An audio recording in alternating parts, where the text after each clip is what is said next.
Alright guys, good morning. Now let's see what we've had going on lately. A bunch of problems, scams, issues, debacles, and the whole Wander thing really, which right now is still allegations.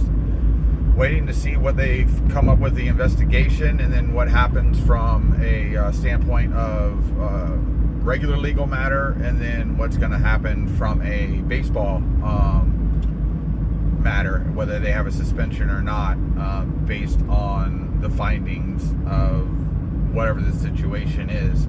So it's one of those things that's kind of died off for a second. Only the people that haven't followed it yet have brought it back to the forefront.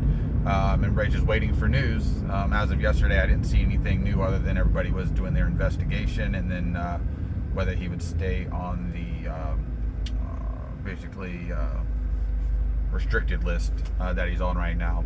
Other thing was Sports Card Radio put out the thing about the National Treasures boxes, or flawless boxes, that were resealed and then sold to David Adams, and then David Adams sold them to a place over in I think Japan or China, and they were pulling cards that had recently sold a month or a few months back, and put back in the boxes, resealed, and then sold. So and I think that's more of a due diligence. This is tricky because they probably bought it as a sealed case, and I did notice the extra tape over the Panini tape on the box, which from what I know is when they ship, it's pretty much a one-layer tape deal, not re-tape. So that would have been the first red flag. So I think it's something that David Adams needs to catch on the front end. They should have people that specialize in knowing what stuff should and shouldn't look like sealed from the factory, especially since they get factory stuff all the time, and they should have somebody there with enough knowledge to know what something should and shouldn't look like from a plastic seal. Shouldn't be us having to put it together. There was also the Jordan autographs that were all decertified through PSA, and that's another interesting one because we don't really know enough about which ones. Jordan doesn't sign a lot, if at all. I don't know if somebody can get a new Jordan signature. I don't know how that even works. I've not yet to see him sign anything recently.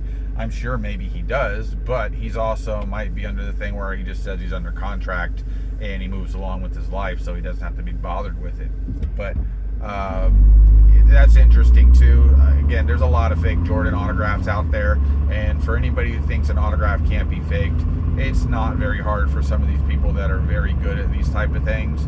I've seen people that do art cards where they do the autograph on the card. It looks the same as the actual person's autograph. So again, that's why getting the in-person autographs, I trust TTM more than even sometimes a Panini product. Topps is pretty good. They're good at making sure people are usually watching. Leaf, I'm assuming is. I don't really know. I know in the past, they just sent these cards to people. They signed them, sent them back.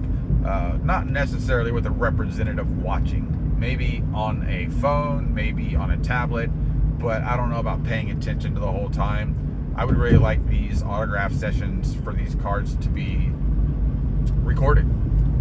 Wherever they are, just record it and just save that data somewhere for any type of tomfoolery in the future, extreme proof that basically that person signed it. I think that would be great as well. And it's interesting. Obviously the negative's always going to come out more than the positive, and that's always going to be the way it is. The one thing you always want is just somebody to admit that something was wrong and they fixed it or caught it, which seems to be the case, but it's been after the fact consistently, and that's what you don't want. So moving on, football, we got preseason going on right now. I got 2 more games for the Bucks. We got a game this week, and then next week we are having the fantasy football to send somebody to the national. This is pairing off of Flipping Steve's normal giveaway that we just kind of grouped up and raised money, $100 each for 12 people to help add to that fund. We have some whales in here like Jeff Wilson, and baby whales like Chris Sewell, baseball card dealer collector. I don't remember the order that he's in. And there's good old, obviously, Flippin' Steve, and Dustin, and Neo, and Dakota from Sports Card Anonymous. Ziggy's in it. So we're gonna hope to get some chiming in throughout the fantasy weeks here. I know a couple of these guys, if not all of them, really haven't spoken out too much about it, and haven't seen much smack talk coming from anybody other than Steve, really. He's trying to get people to name his channel because he already needs help in the league. So it's going to be interesting since he got so lucky last year with Justin Fields and that horrible trade somebody made for Dalvin Cook. But I don't think that's going to happen this year. I don't even think the draft's going to go the way he thinks it's going to go. So he might be getting lucky enough to make the playoffs with me. You never know. Dustin, I don't know what he's going to do. I feel like when Dustin says he does something good in the league, he finished 5th, and he feels like that's the win for the 12-man league at the end of the day. Last year I was in 3 leagues. I won 2. And made the playoffs and lost the pre-championship game, semifinal. So I'm gonna be coming at them hard. I don't draft the way they think they draft, but you heard Dustin last night. He's taking Mahomes first, if not Derek Carr. So that's gonna tell us the draft's gonna get mixed up really quick. We gotta see who gets hurt coming up. Jeff Wilson, he's got his team of people that are gonna go ahead and do his draft for him. Probably I'll have like little notes, probably a little teleprompter, and draft through that if he even drafts himself. That will be very interesting. Chris Sewell, I think he's probably one of the most dangerous people in this, for sure, because that guy is a studier. He digs deep.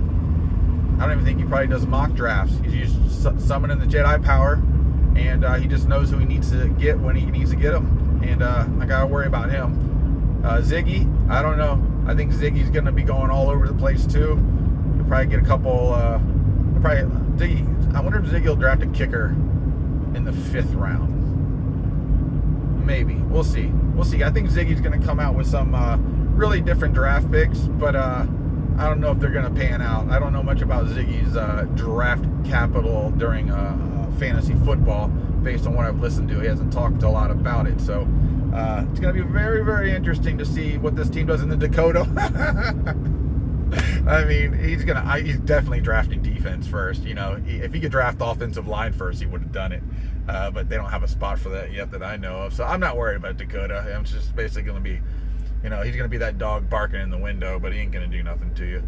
But the rest of the guys, hopefully I get to know a little bit more, talk a little bit more smack.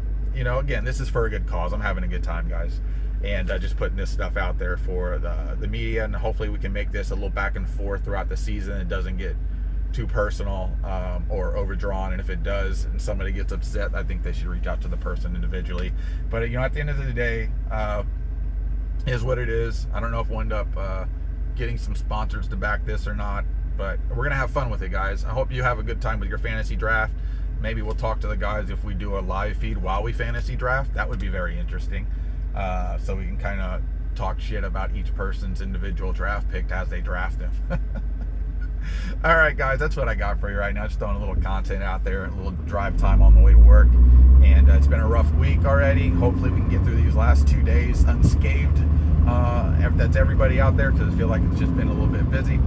And get into this weekend to relax and chill, get a little football in. Baseball, wrapping up. We're going to start getting playoffs coming up soon as well. Hockey season's going to be starting. Basketball's going to be starting. So it's getting ready to really ramp up. And it's going to be fun. Card-wise, I'll show some pickups that I'm waiting for some stuff to come in through the mail. Probably this weekend I'll put a little video out regarding that. I don't think I have a show this weekend around here. So we'll see. Come up with something to throw out there. Take care, guys. See you later. Like, subscribe, leave a comment, and go Mike's team.